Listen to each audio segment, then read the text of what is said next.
What they wanted for you is what's going to start manifesting and unfolding in their life. Only then will they realize that the energy that you send out is the energy that you get back.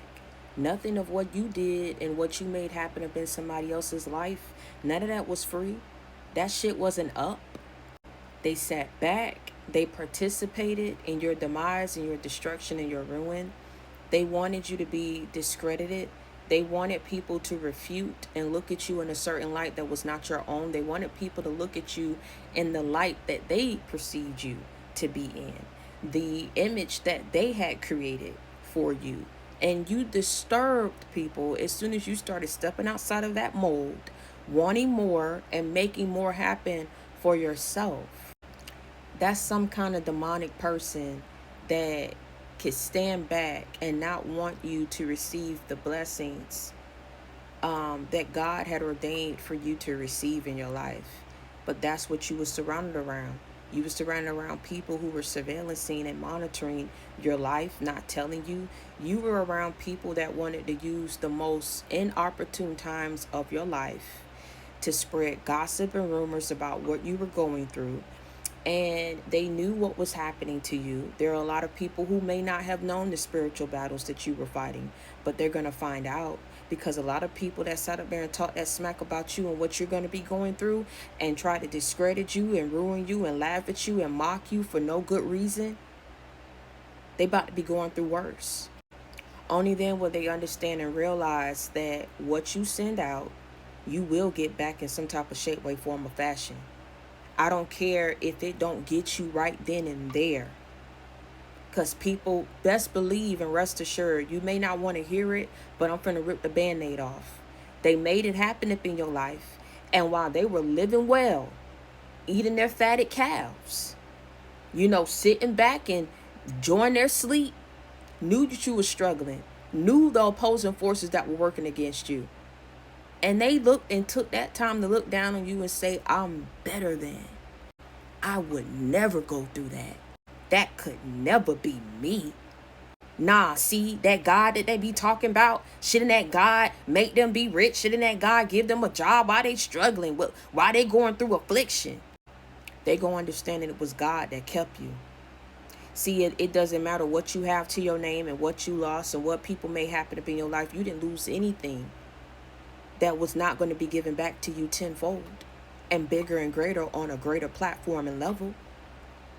But I'm going to tell you something. Everything of what it is that you went through, the mere fact that you still standing and alive, baby, is a representation of God's power and who you talk about and who backs you and who supports you. So we ain't finished. We finna shut all that down.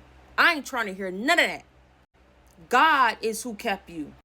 God is who breathes life back into you when people take it away and think that they're siphoning and ripping and stripping you apart. God put you back together.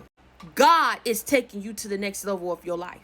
And it's going to be God that brings down judgment upon these people's heads that sat up here and smited you, cursed you, worked behind the scenes against you for no good reason. But people just wanted people to laugh at you. They wanted you to be out in a worse way. They hate the fact that you sat up here and could step outside of the mold that they created for you. Step outside of the traps that they set out for you. Step outside the obstacles that they placed before your path to see you crumble, to see you fumble, to see you ruined. People don't understand how you keep living, how you keep moving. Are you not upset? Are you not bewildered? Are you not angry at what we've done to you?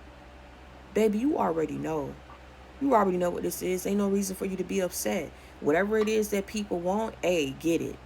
Whatever it is that you feel like you did against my life and you think that it's funny, I don't see how any of it's funny when people are sitting up here opposing you and bullying you. This is why they're doing what they're doing against you. They're bullying you, and they're bullying you because they were jealous of you. They're bullying you because it's something about you. And this is what I'm saying, like the fact that when you got people opposing you because they're jealous of you and they don't care about the quality of life that you're trying to build for yourself, the quality of life that God wants for you, these people are being used. And it's not by the same spirit that is using and building and repairing you. So when we put that into consideration, we understand what this is and what this is not. Your light irritates people's demons. Your light irritates people's darkness. Your light sheds a light on people's mental illness and insanity, because it's insane to go after an innocent person and being and soul because you want to see them out in the worst way, because you wanted them to struggle. You wanted them to be defamed. You wanted people to laugh at them. You wanted people to mock them because you want to be a bully up in this person's life, and you set on to be the antagonist in this person's life and enemy and op. You want everybody to follow suit. And they just don't understand how at the end of the day, people can still listen to you. I mean, damn, like, why would not? I mean, like, what is going on with America? But I tell you, boy, I tell you, it exists. And that's why I tell you more and more and more and more and more, baby. I don't know if you've lost a loved one, but with me losing my mother would tell me a lot of times, you don't know these people that you call your friends. A lot of what it is that you went through and a lot of troubles that you faced in Houston was because of people that was around you there. I am not your enemy. And I wish I had more time with my mother, but I'm here to tell you, baby, let me tell you something. Everything and every warning that God has given you, follow it. Take heed to it. Do not give people the benefit of the doubt from 2026 on out, baby. Damn a benefit of the damn doubt. Because you're realizing you can help people and put food up in people's bellies, up in their refrigerators, and help people, and then they'll curse your ass tomorrow and not think a second of it. Let you have something that they want. Let you be building something that they don't want you to have, that they feel like they can do better. The problem is we are in a society where people want to be competitive. People want to be jealous. They want to solicit what other people have. People want to be groupies. People want to be rats. And that's just what people sign on to be. And you got to let them be it. But you also have to be who you're being called to be. You understand what I'm saying? And if it requires you stripping more and more people from your circle, from your life, to improve your quality of life for you and your children and your loved ones, I don't understand why you be sitting where the hell you at, thinking twice about it. Cut they ass off. Leave them to God. He will avenge you, baby. He will redeem you. He will. It's not a question of if, but it's a matter of when.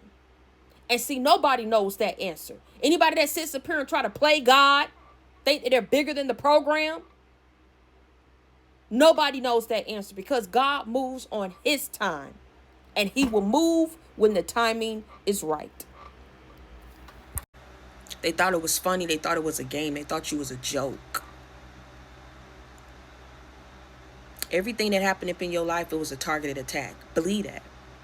That wasn't just happening. Now, how people had the means to do that, find people, get people to turn against you, I could care less. That's neither here nor there. They took the stab. They shot the guns. Okay? They loaded up the bullets. People showed you who they are. Believe them. Let God take you where it is that you need to be. Because I'm telling you, they thought it was worth it to see you go through that. They thought it was worth it to play with your life. And it had a trickling effect in other things that you were trying to do. Maybe you lost loved ones before those loved ones got a chance to truly see you overcome these targeted attacks. And that's okay. Because believe me when I tell you, a thief that's caught got to return what they stole with interest. They thought that if they could keep you down, that they could play God up in your life, they can turn the wheel to go against you. The time is up for that. It's up. And they have to pay for everything that they've done against you. And they're going to realize in the end, was it really worth it? I don't think it was. Not with what these people about to go through. Until next time, stay prayed up and be blessed, and follow my YouTube, Victoria Cooper TV, for more.